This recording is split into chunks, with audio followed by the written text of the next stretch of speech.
Chào mọi người. Hôm nay mình hai tiêu. Mọi người xem nha.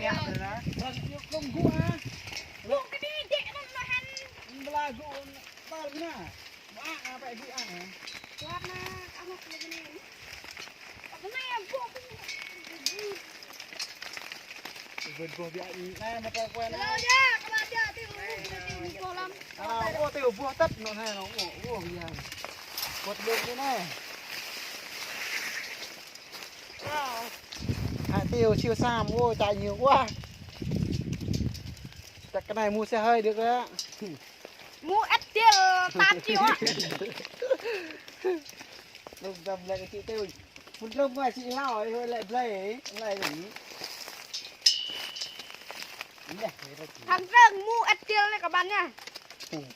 Trông mình làm ăn. Em quay cho tôi con này hét cái nó nữa. Khổ lắm.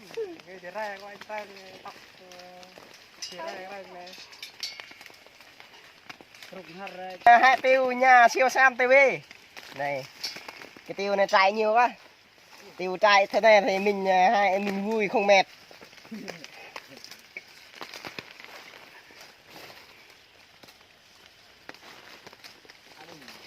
cái này cho thằng đất làm hết tiêu mới hết 2-3 này. Cái này chín hết rồi mọi người ơi. Chiều 2.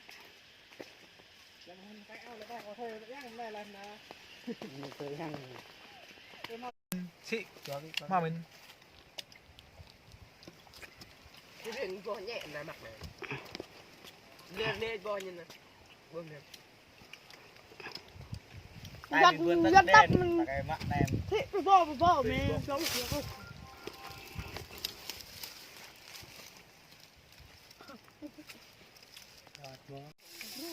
bớt cái này không á.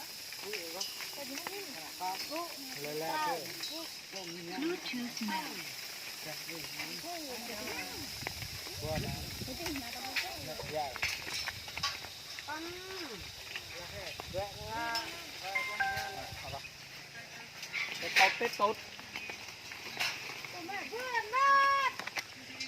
Bom được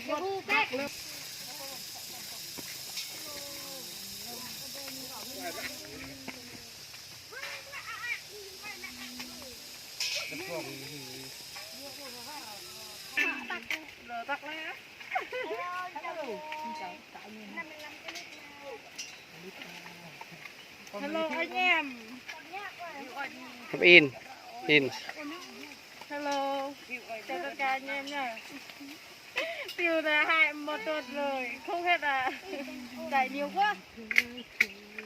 Xem nè. Chào mọi người đang xem kênh của mình.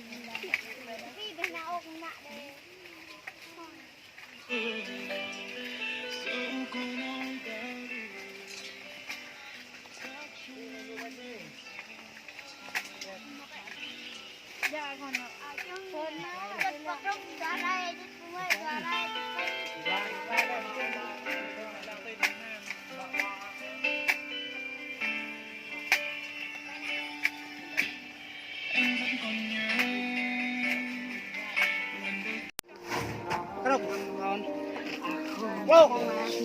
Cái này chuẩn bị về rồi mọi người. Đang bưng lên trên xe công nòng.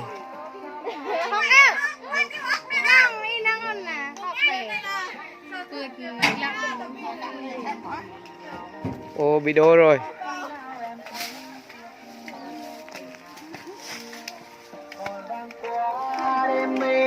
Quá.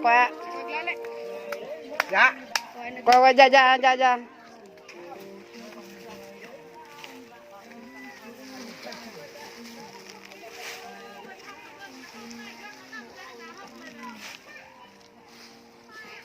Cá đu thun nó. Tụi mày đây làm một năm ô. Bao này, bao phân hoặc